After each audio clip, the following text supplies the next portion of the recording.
Number 10. The Gong Farmer. Now before you start picturing someone tending to a beautiful garden of gongs, let me crush that dream real quick. The Gong Farmer was essentially medieval England's answer to the question, what's the worst possible way we could handle human waste? These brave souls were responsible for cleaning out the cesspits and public latrines that accumulated underneath castles, monasteries, and wealthy homes. But here's the kicker. They could only work at night. Not because they were vampires or anything cool like that, but because the smell was so absolutely putrid that it would literally make people vomit if they caught a whiff during their daily activities. The job was so disgusting that gong farmers were actually paid extremely well for their time, sometimes making more in one night than most people made in a month. But before you start thinking about a career change, you should know that the life expectancy for this profession was, let's just say you wouldn't want to make any long-term investment plans. The worst part? They had to dig through literal mountains of human waste with nothing but basic tools and maybe a cloth over their face. And in 1326, a gong farmer named Richard the Raker actually drowned in his own cesspit when he fell through rotten floorboards. Yeah, that's exactly how it sounds.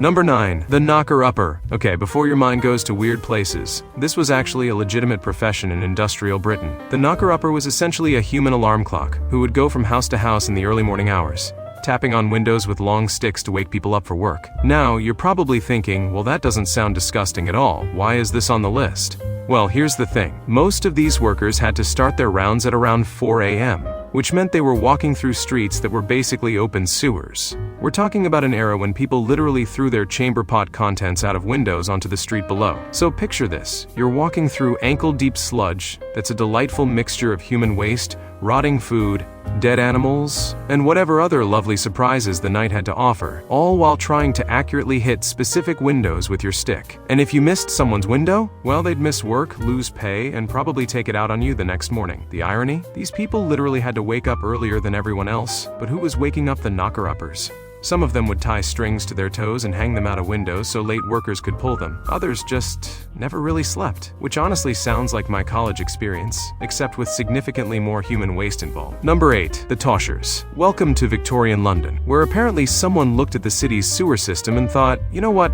I bet there's money down there. And they were right, but at what cost? Toshers were sewer scavengers who would wade through London's underground tunnel system, looking for valuable items that had been washed down from the streets above. We're talking about people voluntarily spending 8 to 12 hours a day standing waist-deep in a flowing river of human excrement, dead animals, and industrial waste, all while hoping to find the occasional coin or piece of jewelry. But here's where it gets really fun. The sewers were filled with toxic gases that could literally kill you instantly. Hydrogen sulfide, methane, carbon monoxide. It was like a chemistry set from hell. Toshers would often work in groups so that when one person collapsed from gas poisoning, the others could, well, hopefully drag them out before they died too. Oh, and did I mention the rats? Because there were rats everywhere. Not cute little house mice. We're talking about sewer rats the size of small cats that had been feasting on human waste and were probably carrying every disease known to mankind. Some Toshers would actually befriend these rats because they served as an early warning system for toxic gas buildups. When the rats started dying,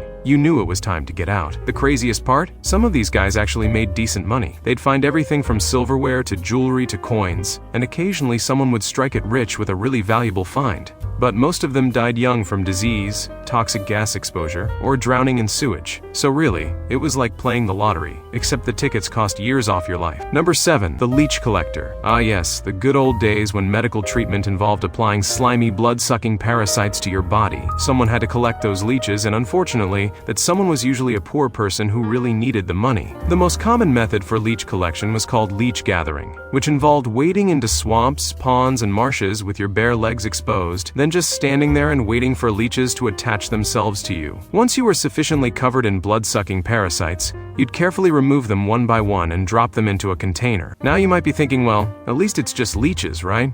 Wrong.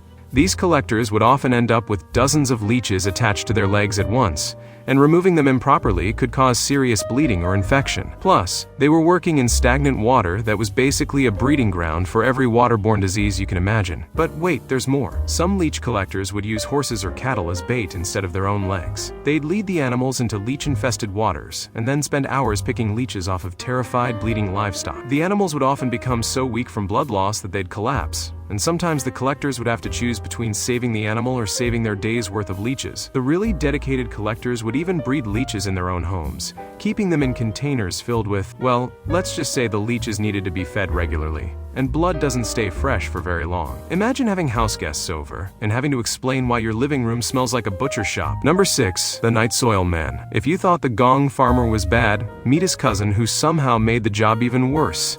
Night soil men were responsible for collecting human waste from homes and businesses, but instead of just cleaning out cesspits, they had to actually transport the waste to farms outside the city where it would be used as fertilizer. These workers would show up at your house in the middle of the night with carts and buckets, then proceed to empty your family's chamber pots and outdoor latrines. But here's the fun part. They had to carry this stuff through the streets in open containers. So not only were they covered in human waste from head to toe, but they were also spreading that delightful aroma throughout entire neighborhoods. The transportation process was particularly horrific. Picture horse-drawn carts loaded with buckets of human excrement bouncing along cobblestone streets. Every bump would cause spillage. Every turn would slosh the contents around, and by the time they reached their destination, both the workers and their horses were usually covered in a fine mist of human waste. But the absolute worst part of the job came during the summer months when the heat would cause the waste to ferment and produce gases that were not only disgusting but actually dangerous. Night soil men would often work with cloths soaked in vinegar tied around their faces. But let's be honest, when you're dealing with that level of stench,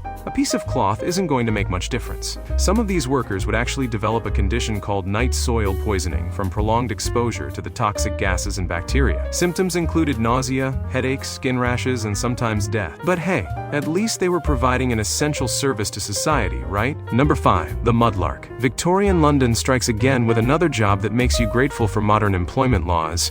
Mudlarks were usually children or elderly people who would scavenge along the Thames riverbank during low tide, searching for anything valuable in the mud and debris. Now you're probably thinking searching through mud doesn't sound that bad. But this wasn't just any mud. This was Thames mud, which was basically a toxic soup of human waste, industrial chemicals, rotting organic matter, and whatever else London's finest citizens had decided to dump into the river. These scavengers would spend hours bent over, digging through this poisonous sludge with their bare hands, looking for coins, pieces of metal, rope, or anything else they could sell. The mud was so contaminated that it would literally burn your skin on contact. And many mudlarks developed chronic skin conditions and respiratory problems from prolonged exposure. But here's where it gets really depressing. Most mudlarks were children from families so poor that sending their kids to dig through toxic waste was their best option for survival. These kids would work from dawn until dusk, competing with each other for the best spots along the riverbank, often getting into fights over particularly promising patches of sewage-soaked mud. The river police would occasionally chase them away because technically they were trespassing, but they'd always come back because they literally had no other choice. Some of these children would develop what we now know were serious heavy metal poisoning symptoms from handling contaminated materials. But back then, people just thought they were sickly or weak. And let's not forget about the tide schedule. Mudlarks had to time their work perfectly with the low tide, which meant they often had to work in the early morning hours when the mud was at its most toxic and the smell was at its worst. Plus, if they mistimed it and got caught by the incoming tide, they risked drowning in polluted river water while wearing clothes soaked in toxic mud. Number 4. The Bone Grubber. This is where we start getting into jobs that sound like they were invented by someone who really didn't like people. Bone grubbers were responsible for collecting animal bones from butcher shops, restaurants, and anywhere else dead animals were processed, then sorting and cleaning them for various industrial uses. The bones would be used for everything from making glue and soap to producing fertilizer and gelatin. But before they could be processed, someone had to collect them from their various sources, and that someone usually had to deal with bones that still had bits of rotting meat, marrow, and other delightful organic matter attached. Bone grubbers would go from butcher shop to butcher shop with carts, collecting piles of bones that had been sitting around for days or weeks in various stages of decomposition. The smell was so bad that many of them would lose their sense of smell entirely within a few months of starting the job, which was probably a blessing in disguise. But the real fun began back at the boneyard, where they had to sort through their daily collection and clean the bones before they could be sold. This involved scraping off rotting meat with knives, removing marrow with special tools, and often boiling the bones in large vats that produced steam clouds of concentrated animal decomposition smell. The working conditions were absolutely horrific. Boneyards were usually located in the poorest parts of town, with no ventilation and minimal safety equipment. Workers would often develop respiratory problems from breathing in bone dust and decomposition gases, and cuts from dirty bone fragments frequently became infected. And here's a fun fact that'll make you think twice about Victorian-era products. Some unscrupulous bone grubbers would mix human bones in with the animal bones,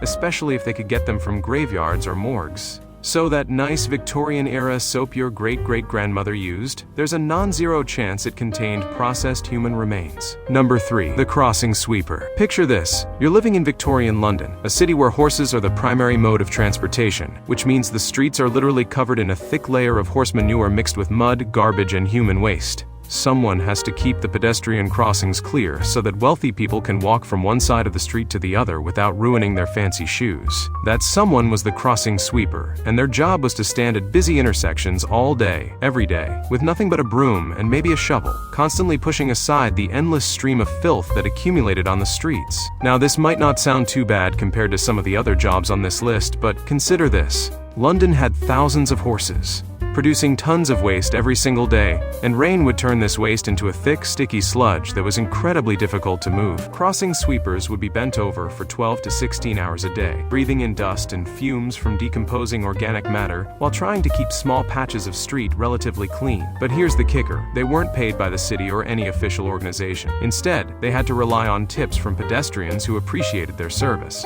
This meant that during slow periods or bad weather, they might work all day and earn almost nothing. And if they took a break or got sick, well, someone else would take their spot, and they'd lose their income entirely. The worst part was that many crossing sweepers were elderly people or individuals with disabilities who couldn't find work elsewhere. They'd stand out in all weather conditions, blazing summer heat, freezing winter cold, driving rain, constantly exposed to the elements while breathing in toxic fumes from the street waste. And let's not forget about the occupational hazards. These workers were essentially standing in the middle of busy streets with horse-drawn carriages and early automobiles rushing past them at high speeds. Getting trampled by horses or run over by vehicles was a constant risk, and many crossing sweepers were seriously injured or killed while trying to do their jobs. Number 2. The Resurrection Man. Okay, we've officially entered the realm of jobs that make you question humanity's collective sanity. The Resurrection Man, also known as a body snatcher, was someone who dug up freshly buried corpses and sold them to medical schools for anatomical study. During the 18th and 19th centuries, medical schools desperately needed cadavers for teaching purposes, but the legal supply was extremely limited. Most of the bodies that were legally available came from executed criminals, and there just weren't enough executions to meet the demand. So some entrepreneurial individuals decided to create their own supply chain by robbing graves. These body snatchers would wait for fresh burials, then return to the cemetery under cover of darkness with shovels, ropes, and wooden boxes. They'd dig up the entire grave, extract the body, strip it of any valuable clothing or jewelry, then transport it to medical schools where they could sell it for a decent profit. But here's where it gets really disgusting. Time was of the essence, because decomposition would make the bodies less valuable for medical study. This meant that resurrection men were often digging up graves within 24 to 48 hours of burial, working with corpses that were still in the early stages of decay. The smell was absolutely horrific, and they had to work quickly while trying not to vomit or pass out from the stench. The job required a special set of skills too. Good resurrection men could dig up a grave, extract the body, and refill the hole in under an hour, all while working in complete darkness to avoid detection. They developed techniques for minimizing noise and covering their tracks so that families wouldn't immediately realize their loved ones had been stolen. And then there were the occupational hazards. Aside from the obvious legal risks, body snatching was punishable by death in many jurisdictions. These workers were constantly exposed to diseases from decomposing corpses. Many of them died young from infections contracted through cuts and wounds sustained while handling dead bodies. But perhaps the most disturbing aspect of this profession was how normalized it became in certain circles. Some resurrection men were actually respected members of their communities who just happened to moonlight as grave robbers. They'd attend church on Sunday morning and dig up the parishioners on Monday night. Number 1. The Fuller. And now we've arrived at what is arguably the most disgusting job in human history. A profession so revolting that even people who were used to living surrounded by filth found it offensive. The Fuller was responsible for cleaning and processing cloth and wool, and their primary cleaning agent was aged human urine. Here's how this delightful process worked. Fullers would collect urine from public urinals and private chamber pots, then let it age in large containers until it developed the perfect ammonia concentration. This usually took several weeks, during which time the urine would ferment and develop an absolutely putrid smell that could be detected from blocks away. Once the urine had aged to perfection, fullers would pour it into large vats along with the cloth or wool that needed to be processed. Then, and this is the part that makes you grateful for modern washing machines, they would climb into these vats and stomp on the fabric with their bare feet for hours at a time. Picture this. You're standing waist-deep in aged human urine, stomping on soggy fabric while toxic ammonia fumes burn your eyes and throat. The smell is so bad that people avoid walking anywhere near your workplace, and you go home every night reeking of fermented piss. And this was considered an essential trade that required years of training to master. But wait, it gets worse. The aged urine wasn't just regular aged urine. Fullers specifically sought out urine from people who drank a lot of wine because they believed it produced better results. This meant they were often working with urine that had additional fermentation from alcohol, creating an even more complex and horrifying aroma. The health effects were absolutely devastating. Fullers regularly developed respiratory problems from inhaling ammonia fumes, skin conditions from prolonged contact with aged urine, and various infections from working in such unsanitary conditions. Many of them died young, and those who survived often suffered from chronic health problems that made their later years miserable. And here's the kicker: this was actually considered a skilled trade. Master fullers were respected craftsmen who took pride in their work and charged premium prices for their services. They had apprentices,